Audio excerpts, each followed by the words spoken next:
আসসালামু আলাইকুম, মিতা মুস্তফা স্বাগত জানাচ্ছি এনটিভির দুপুরের খবরে। ক্রাউন সিমেন্ট শিরোনাম দেখছিলেন, এবার পুরো খবর। নিম্নমানের নির্মাণ সামগ্রী ব্যবহার, কাজ শেষ না করেই বিল উত্তোলন এবং বিভিন্ন প্রকল্পে ঘুষ দুর্নীতির অভিযোগে প্রধান কার্যালয় সহ দেশের ৩৬টি স্থানীয় সরকার প্রকৌশল অধিদপ্তর অফিসে একযোগে অভিযান চালাচ্ছে দুর্নীতি দমন কমিশন। সকাল থেকে রাজধানী সহ সারা দেশের জেলা এবং উপজেলা পর্যায়ের এলজিইডি কার্যালয়গুলোতে এই অভিযান শুরু করে দুদকের সমন্বিত জেলা কার্যালয়গুলো। অভিযানে অংশ নিয়েছে দুদকের ৩৬টি এনফোর্সমেন্ট টিম। এলজিইডি বাস্তবায়িত প্রকল্পে ব্যাপক অনিয়ম এবং দুর্নীতির অভিযোগ অনুসন্ধানে এই উদ্যোগ নেওয়া হয়েছে। প্রধান কার্যালয়ে অভিযানের নেতৃত্বে আছেন দুদকের সহকারী পরিচালক পাপন কুমার সাহা এবং মনির মিয়া। রাজধানীর আগারগাঁওয়ে অবস্থিত এলজিইডির প্রধান কার্যালয় ছাড়াও কেরানীগঞ্জ, গাজীপুর, নারায়ণগঞ্জ, কিশোরগঞ্জ ও মাদারীপুরে অভিযান চলছে। দুদক জানায় শতাধিক অভিযোগের ভিত্তিতে এই অভিযান পরিচালিত হচ্ছে। এছাড়া গোপালগঞ্জের কোটালীপাড়ায় এলজিইডি অফিসে এবং নিম্নমানের কাজ, বিল জালিয়াতি ও ঘুষ লেনদেনের মতো গুরুতর অভিযোগের প্রেক্ষিতে দুদক মাঠে কাজ করছে। এছাড়া চট্টগ্রাম বিভাগের চট্টগ্রাম ১ ও ২, ময়মনসিংহ, সিলেট, খুলনা, বরিশাল, রাজশাহী ও রংপুর সহ ৩৬টি জেলা উপজেলার কার্যালয়ে একযোগে চলছে এই অভিযান। চেষ্টা করেছিলাম, কিন্তু প্রবলেমটি হয়েছে এই প্রকল্পে ডিপিপি যিনি প্রস্তুত করেছেন তিনি এখন ওয়ার্কশপে, একটা ফরেন ওয়ার্কশপে দেশের বাইরে আছেন, যে কারণে ওনার সাথে যোগাযোগ করা সম্ভব হয়নি। অফিসের অন্যান্য বিভিন্ন মাধ্যম থেকে আমরা তথ্য সংগ্রহ করার চেষ্টা করেছি। কম্পিউটার, বজ্র নিরোধক অঙ্গ, শিক্ষা উপকরণ এবং দক্ষতা বৃদ্ধি প্রশিক্ষণ ক্ষেত্রে বিভিন্ন ব্যয়ের কথা বলা হয়েছে এবং ব্যয়ের যে পরিমাণ দেখানো হয়েছে তা আমাদের স্বাভাবিকভাবে একটু বেশি মনে হয়েছে। আমাদের মনে হয়েছে যে এটা স্বাভাবিকের তুলনায় বেশি, এমনটা হওয়ার কথা না। তো আমরা এই বিষয়ে পূর্ণাঙ্গ যে সকল ডকুমেন্টস সংগ্রহ করা হয়েছে সেই ডকুমেন্টসগুলো চেক করব। এটা প্রকল্প যখন তৈরি করা হয়, পিডি একজন থাকেন, উনি করেন কি, উনি কিছু ফরম্যাট আছে, ফরম্যাটগুলো পূরণ করেন। কার মাধ্যমে? ওই যে বললাম না যে একটা কনসালটেন্ট ফার্ম আছে, তারা তথ্য সাপ্লাই দেয়, উনি সিদ্ধান্ত দেন আর একজন কম্পিউটার অপারেটর সেটা ফিল আপ করে। যেখানে অনিয়ম পাওয়া গেছে সাথে সাথে ব্যবস্থা নিচ্ছেন। এখানে ওনারা কমিশনাররা আছেন, ওনারাও জানেন যে যেখানে যদি কোনো হয় সাথে সাথে সাসপেন্ড হচ্ছে, তারপরে ওনারা ব্যবস্থা নিতেছেন, আমাদের প্রশাসনিক ব্যবস্থা এটা হচ্ছে, এটা চলমান আছে। রাজধানীর আগারগাঁও এলজিইডি ভবনে দুদকের অভিযান চলছে। সেখানে আছেন আমাদের সহকর্মী মইদুল ইসলাম, আমরা কথা বলছি তার সাথে। মইদুল, এলজিইডি ভবনে দুদকের যে অভিযান হচ্ছে সেই সম্পর্কে আপনার কাছে সবশেষ কি তথ্য আছে আমাদেরকে জানাবেন।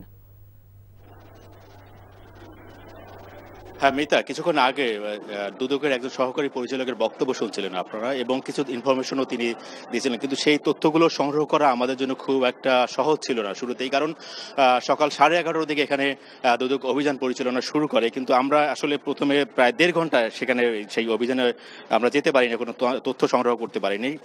এবং আমরা মূলত এখানে এলজিইডি ভবনের যে কর্মকর্তারা আছে তাদের কারণে আমরা সেইটা পারিনি। এক পর্যায়ে দুদক কর্মকর্তারা তারা এসে আমাদেরকে এখান থেকে যেখানে অভিযান পরিচালনা হচ্ছে সেখানে নিয়ে যায়, এবং এরপরে আমরা দেখতে পাই যে প্রকল্পটি নিয়ে, যে প্রকল্পের বিভিন্ন অনিয়ম বা দুর্নীতি নিয়ে আসলে অভিযান চালিয়েছে দুদক কর্মকর্তারা, সেই প্রকল্পের প্রকল্প পরিচালক তিনিও ঢাকার বাইরে আছেন, এবং দুদক এলজিইডির যে প্রধান প্রকৌশলী তিনিও ঢাকার বাইরে আছেন, যে কারণে আসলে পূর্ণাঙ্গ রূপে দুদক থেকে দুদক কর্মকর্তারা তথ্য সংগ্রহ করতে পারেনি বলে আমাদেরকে জানিয়েছেন, এবং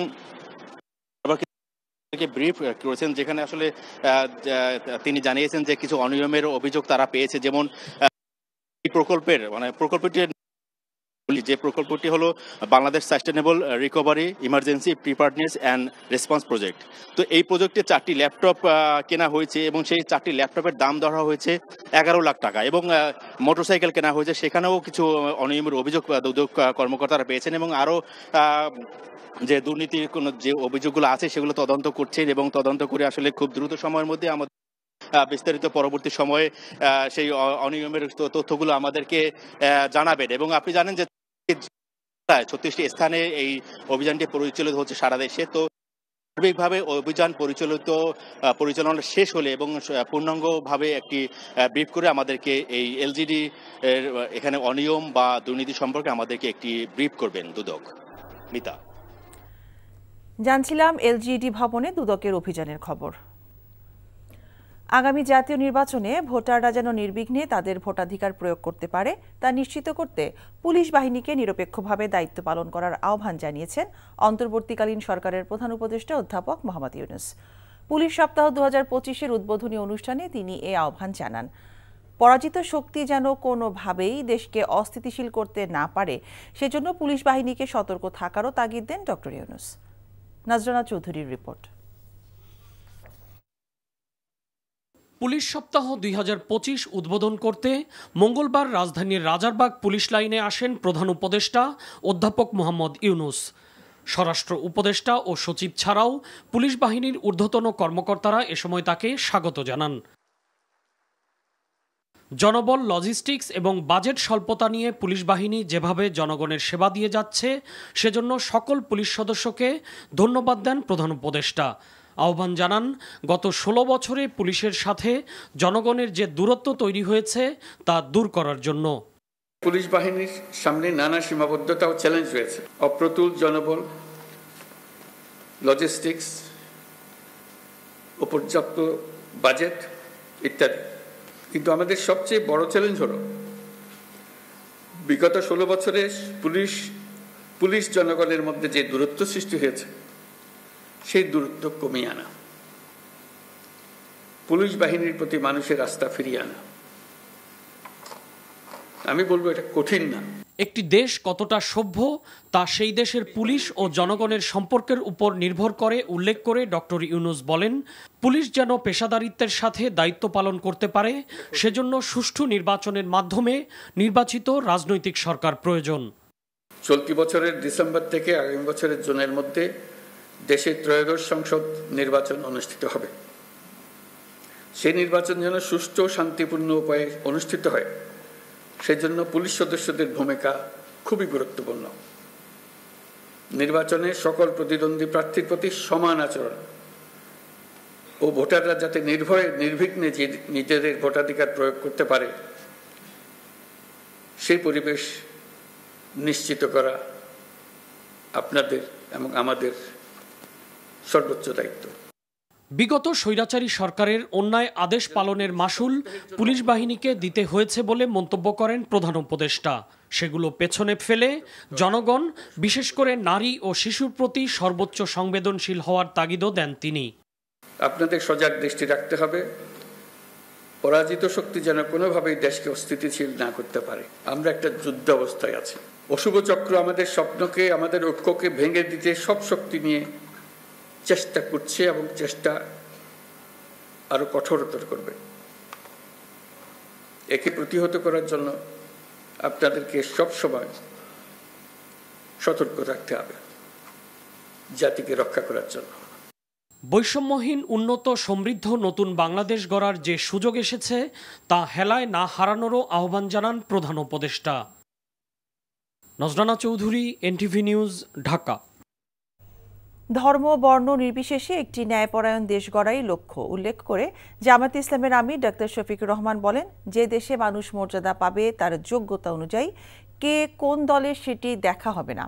দুপুরে মৌলভীবাজারের কুলাউড়া উপজেলার ভুকশিমলাইল বাজার এলাকায় জামায়াতে ইসলামীর দাওয়াতি গণসংযোগ ও সহযোগী সদস্য সংগ্রহ অনুষ্ঠানে তিনি এসব কথা বলেন।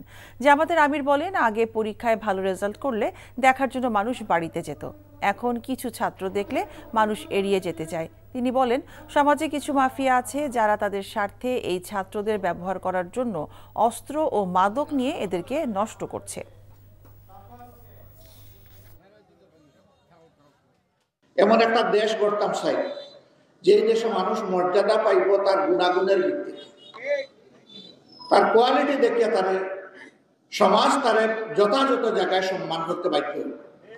সে কোন ধর্মের এটা বড় কথা নাই, এমনকি সে কোন দলের এটা বড় কথা। দেশের অর্থনীতির সঠিক চিত্র তুলে ধরার পাশাপাশি সংকট চিহ্নিত করা এবং সমাধানে নানা সুপারিশ করেছে শ্বেতপত্র প্রণয়ন কমিটি। শ্বেতপত্রের এই সুপারিশ বাস্তবায়নে ধীরগতি দেখাচ্ছে অন্তর্বর্তী সরকার, এমন মন্তব্য করেছেন কমিটি প্রধান ডক্টর দেবপ্রিয় ভট্টাচার্য। সকালে রাজধানীর ধানমন্ডিতে গবেষণা সংস্থা সিপিডির কার্যালয়ে বাংলাদেশের কারিগরি ও বৃত্তিমূলক শিক্ষা নিয়ে আয়োজিত মিডিয়া ব্রিফিংয়ে তিনি জানান, শুধু শ্বেতপত্র নয়, নানা খাতে সংস্কারে গঠিত টাস্কফোর্সের সুপারিশ বাস্তবায়নেও অচলাবস্থা দেখা দিয়েছে। বাংলাদেশের কারিগরি শিক্ষা ব্যবস্থাকে বৈষম্যমূলক এবং অবহেলার উৎকৃষ্ট উদাহরণ উল্লেখ করে তিনি বলেন, এই শিক্ষার মান উন্নয়নে বিগত সরকারের মতো অন্তর্বর্তী সরকারও পক্ষপাতমূলক আচরণ করছে। ডক্টর দেবপ্রিয় বলেন, আগামী জাতীয় নির্বাচনের ইশতেহারে রাজনৈতিক দলগুলোকে কারিগরি শিক্ষার উপর গুরুত্ব দিয়ে বরাদ্দ বাড়াতে হবে। শ্বেতপত্র প্রণয়ন কমিটি না, সরকারের পক্ষ থেকে যে টাস্কফোর্স গঠন করা হয়েছিল, সেই টাস্কফোর্সেরও যে সমস্ত সুপারিশগুলো ছিল সেগুলো কার্যকরভাবে এই মুহূর্তে গতি লাভ করেনি, এবং সেটাও আরেকটা আক্ষেপের জায়গা আর কি।